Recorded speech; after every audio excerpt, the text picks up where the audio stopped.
Hello अस्सलाम वालेकुम, क्या हाल चाल है जी। मैं तुसाना प्यारा भरा दोस्त मोहम्मद नवाज शरीफ तुसानी खिदमत च हाज़र है। और सुनाओ सब खैर खरीयत है। अज असां एक नवी वीडियो नाल तुसां नाल हाज़र होए हैं तुसां कोलों। ते अज असां एक पीर भुक्कर दरबार है साढ़े ग्राएं नाल अगे एक जंगल है, जंगल विच दरबार है। अज असां उत्थे जुले हैं जी। नवी वीडियो नाल तुसां की दसने हैं जी क्या हिसाब किताब है उत्थे।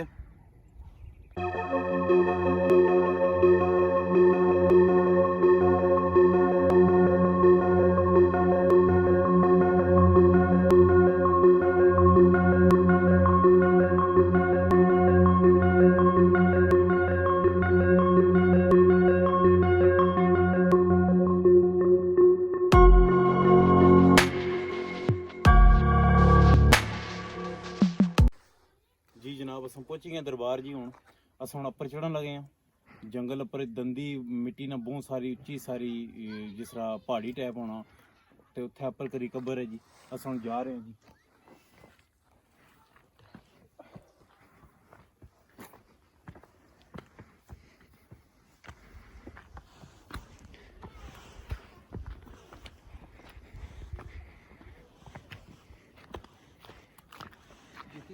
बूट शूट लाई कहते जी। हम अस उपर जुले हैं जी।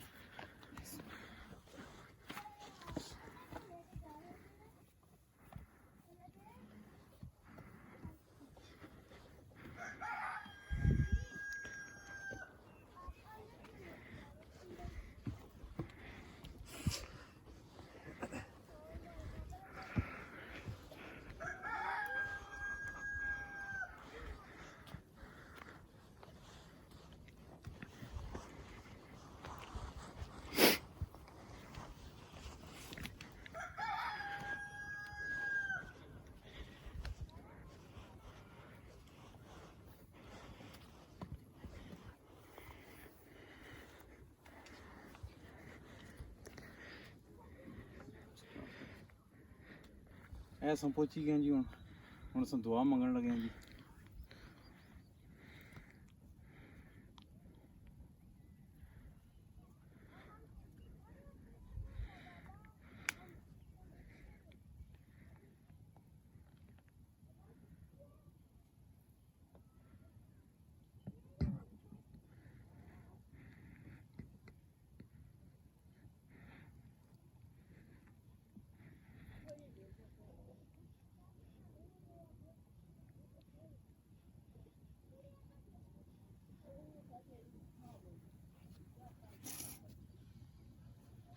दुआ शाह मंगी कि जी। ये जड़ा दरबार है ना जी, ये जी कबर मुबारक है, ये जनाब जमीन तो जी है ना 150-200 फुट ऊंचाई पर है। तो मजीद तको आस पास सारे कणक वगैरह भी हैं जी लगियाँ। तक लो कितनी गहराई है, तको जी कितनी गहराई है। ठीक है जी। ये सारा जंगल है जी, अगे सारा जंगल है। तो दूई गल है कि जी अस इत्थे सलाम करन आए हैं। ये साढ़े ग्राएं को जंगल है जी, उत्थे ये मज़ार है जी। तो त्रीए महीने इत्थे उर्स होना। इत्थे दुकानां शां लगनियां, काफ़ी जेह्ड़े मन्नने आह्ले लोक है वो काफ़ी हसने इत्थे। तो असां भी अज आए हैं तुसेंगी दस्सने पे आं।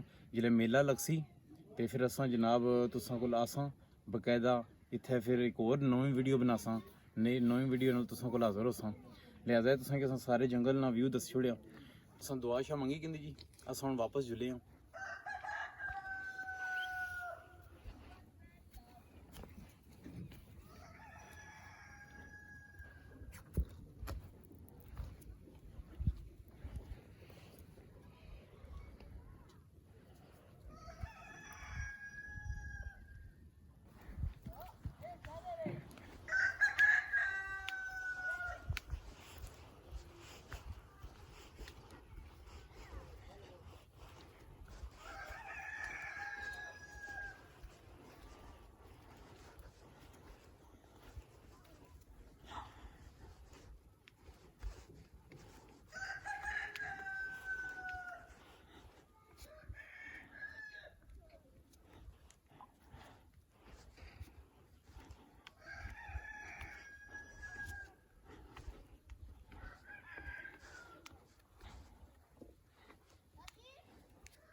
हैं जी ते मजीद हूँ जरा ना दरबार तो बुल लैंड तो बाद फिर उन्हें कैमरा मारा फिर अस अपर जाना जी अपर जाके फिर अगे जाके रोड है जी अस हम वापस जासा तो जनाब तुम साड़ी वीडियो की लाइक करो चैनल के सब्सक्राइब करो बेल आइकन बटन दबाओ जी ताकि नवी आने वाली वीडियो तुसें मिली सके तो जनाब तुम असें दुआं याद रखा करो असें तुसें हर वेले जरा ना दुआं याद रखसा जनाब ते तुसा ना प्यारा दोस्त भरा मोहम्मद नवाज शरीफ